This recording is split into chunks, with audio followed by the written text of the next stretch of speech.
हाँ जी, तो बहुत टाइम से लीक्स आ रहे थे कि एप्पल अपने नए मैकबुक्स सस्ते वाले 50 रुपए किलो में लॉन्च करने वाला है, लेकिन 70,000 रुपए किलो में लॉन्च करा है इन्होंने। बेकार है भैया, मैं तो टूट गया।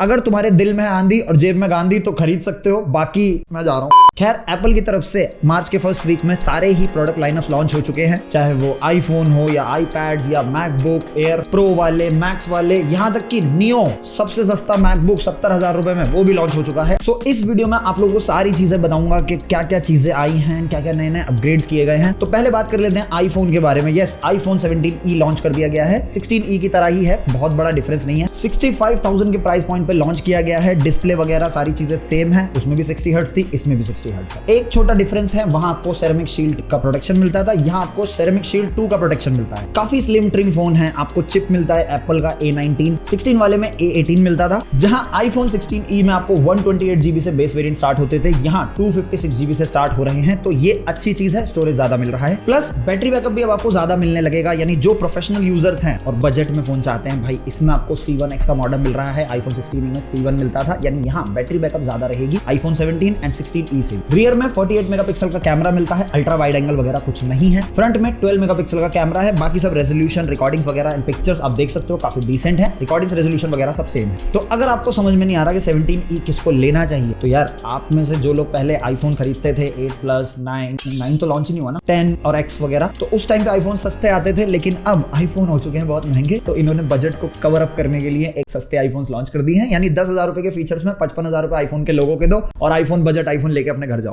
इसके अलावा आईपैड इन्होंने M4 के साथ लॉन्च कर दिया है। कुछ टाइम पहले M3 की बातें हुआ करती थी, लेकिन नहीं, इन्होंने बोला भाई M4 वाला देंगे। और डिफरेंस ज्यादा कुछ नहीं दिया है भाई, 65,000 रुपीज के आसपास मिलेगा आपको, लेकिन इसमें आपको 12GB रैम से बेस वेरिएंट मिलता है और M3 में 8GB से मिल जाता था। क्या कर रहे हो भाई साहब क्या चल क्या रहा है यहाँ बाकी सभी चीजें M3 वाली ही मिल रही हैं, सिर्फ एक छोटा सा डिफरेंस है भाई, चिप बदल दी है, यानी Wi-Fi 7 मिल जाता है और ब्लूटूथ 5.3 का सपोर्ट है।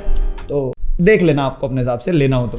इसके बाद में अगला और सबसे हाईलाइटेड प्रोडक्ट आया है मैकबुक का नियो। इस प्रोडक्ट की बात क्या ही करूं, 70,000 के बजट में आपको मैकबुक मिल जाएगा आपसे, यानी जो लोग स्टूडेंट्स हैं भाई, वर्किंग प्रोफेशनल हैं, लाइट टास्क करने के लिए अच्छा सा लैपटॉप ढूंढ रहे हैं, उनके लिए अच्छा बताया गया है। बेसिकली हुआ क्या है कि इन्होंने एक तरफ लैपटॉप उठा लिया अपने और एक तरफ से आईपैड और आईफोन के चिपसेट लेकर A18 Pro इन्होंने एक बढ़िया सा लैपटॉप बना दिया है। और बनाना जरूरी था, क्योंकि आईपैड सीरीज में और मैकबुक सीरीज में बीच में गैप था बहुत बड़ा प्राइस का, उसे इन्होंने फिल कर दिया है। कैसे कि पहले जो लोग आईपैड यूज करते थे भाई, वो लोग कीबोर्ड वगैरह अलग से खरीदते थे 30,000 रुपए के, और फिर आईपैड आता है 45,000 रुपए का, और वो दोनों को यूज करते थे, तो अराउंड 75-80,000 की उन्हें कॉस्ट पड़ती थी। तो एप्पल ने बोला नहीं, हम अलग से कीबोर्ड भी बेचेंगे, साथ में एक लैपटॉप भी लॉन्च कर देते हैं बजट यूजर्स के लिए। तो इन्होंने हमारे सामने रख दिया मैकबुक नियो। A18 Pro के चिपसेट के साथ आता है, 6 कोर का CPU है, 5 कोर का GPU है, 2 वेरिएंट्स के साथ आ रहा है, 8GB या 256GB या 8GB और 512GB। बिल्ड क्वालिटी में ओवरऑल एल्यूमिनियम बिल्ड रहेगा और बैटरी बैकअप आपको 16 आवर्स का मिल रहा है। साथ में 20 वॉट्स का छोटा सा चार्जर दिया जा रहा है, यानी मैकबुक नहीं क्रोमबुक आया है एप्पल वर्ल्ड में। और कुछ कमियां भी लगी, जैसे पोर्ट्स वगैरह उतने ज्यादा नहीं दिए गए। दूसरी चीज, A18 Pro मिल रहा है, यानी परफॉर्मेंस का भी कुछ खास अंदाजा नहीं लगाया जा सकता मेरी नजर में। बेसिक टास्क अच्छे से कर पाओगे, लेकिन M3, M4 और M5 की जैसी जो एडवांस लेवल परफॉर्मेंस है वो इसमें शायद ही आपको मिलेगी। लेकिन यस, A18 Pro फिर भी बहुत पावरफुल प्रोसेसर है। ऑल्सो जो कीबोर्ड दिया है वो मैजिक कीबोर्ड तो है, लेकिन बैकलिट नहीं है यार, और वर्किंग प्रोफेशनल्स को और स्टूडेंट्स वगैरह जो होते हैं उनको बैकलिट कीबोर्ड तो चाहिए ही होता है। और 70,000 लेने के बाद भी ये नहीं मिलेगा तो कैसे चलेगा। और जैसा कि मैंने बताया, 2 वेरिएंट्स हैं, 256GB और 512GB। तो 512GB वाला अराउंड 80,000 रुपीज का है। 10,000 रुपए और डाल के मैकबुक एयर M4 आ जाएगा। एडवांस परफॉर्मेंस भी मिलेगी, वीडियो एडिटिंग से लेकर सारा प्रोडक्टिविटी का काम काफी हद तक कर पाओगे। बट वही सारी चीजें इसमें मुझे लगता है कि काफी हद तक रिस्ट्रिक्टेड रहेंगी, क्योंकि ये काफी लाइट टास्क के लिए ही बनाया गया है। सो ओवरऑल इसको लेना चाहिए या नहीं, ये आप पर डिपेंड करता है, आपके बजट के ऊपर। बजट अलाउ करता है सो मैकबुक एयर की तरफ जा सकते हो, नहीं करता तो नियो पर रुक जाओ। लेकिन पहली बार एप्पल ने कुछ 2 नए कलर्स इसमें ऐड किए हैं, एक पिंक वाला और एक येलो वाला। इसके अलावा मैकबुक एयर M5 भी लॉन्च हुआ है। इसमें 2 वेरिएंट्स मिल जाएंगे आपको, 13 इंचेस डिस्प्ले या 15 इंचेस डिस्प्ले। 13 इंच वाला आपको 1,20,000 का मिलेगा एंड 15 इंचेस वाला आपको 1,45,000 का। अब ये दोनों ही M5 पर बेस्ड हैं, लेकिन M5 में भी 2 वेरिएंट्स मिलेंगे आपको। एक है 10 core CPU plus 8 core GPU के साथ, और दूसरा है 10 core CPU plus 10 core GPU के साथ। रैम ऑप्शन ज्यादा ही है, 16, 24 और 32GB। स्टोरेज में बेस वेरिएंट 512GB से है, इसके ऊपर अपग्रेड करते हुए हुए 4 TB तक आप ले लो।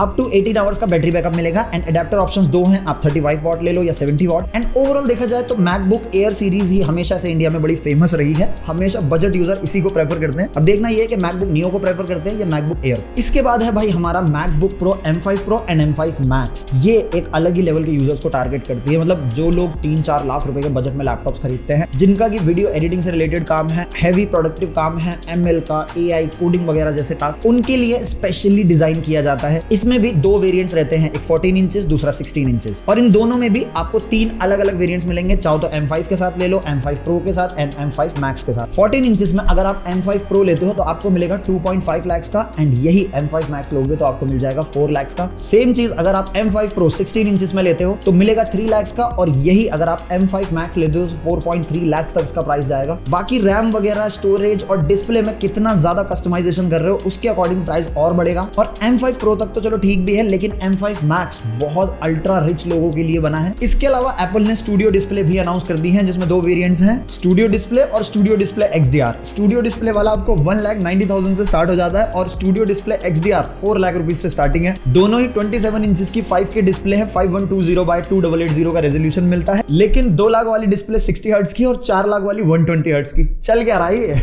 लेकिन कुछ डिफरेंस भी है जो बहुत बड़ा नहीं है। जैसे स्टूडियो डिस्प्ले मिलेगी आपको 600 निट्स की ब्राइटनेस के साथ, और जो 4 लाख वाली XDR डिस्प्ले है उसमें अप टू 2000 निट्स की ब्राइटनेस है। इसके अलावा ड्यूल स्पीकर्स दोनों में है, सेंटर स्टेज का 12 मेगापिक्सल का कैमरा दोनों में है, true tone anti reflecting coating दोनों में है। एक छोटा सा डिफरेंस है कि आपको 4 लाख वाली डिस्प्ले में Adobe sRGB मिल जाता है, बाकी कुछ पोर्ट्स वगैरह भी एक्स्ट्रा हैं तो वो आप जाकर देख लेना। लेकिन ओवरऑल ये डिस्प्ले भाई बहुत ही नेक्स्ट लेवल और अल्ट्रा लेवल लोगों के लिए बनी है। मतलब कौन इतने महंगी 4-5 लाख रुपए की डिस्प्ले लगा रहा है, मैं नहीं समझ पा रहा, क्योंकि मार्केट में काफी अच्छे ऑप्शंस अवेलेबल है। शायद हो सकता है कि जिनके पास बहुत ही पैसा है भाई वो लोग इस तरह की डिस्प्ले खरीदते हो, मतलब समझ रहे हो, सिर्फ मॉनिटर है ये 2 लाख और 4 लाख का, पूरा कंप्यूटर नहीं है। तो चलो यही कुछ लॉन्चिंग्स आई हैं एप्पल की तरफ से। बाकी अब आप लोग कमेंट्स करके बताओ कि कौन से प्रोडक्ट्स का रिव्यू आप देखना चाहते हो। थोड़ा बस मेरे जेब का ख्याल रखना, इतना बड़ा चैनल नहीं है अभी, लेकिन मैं अपनी तरफ से सोच रहा हूं कि मैकबुक नियो या मैकबुक प्रो M5 या M5 मैक्स का रिव्यू करूं, लेकिन आप लोग भी कमेंट्स करके नीचे बता सकते हो। बाकी चलो यही था कुछ आज का वीडियो, मिलेंगे अच्छी सी वीडियो में, तब तक के लिए बाय।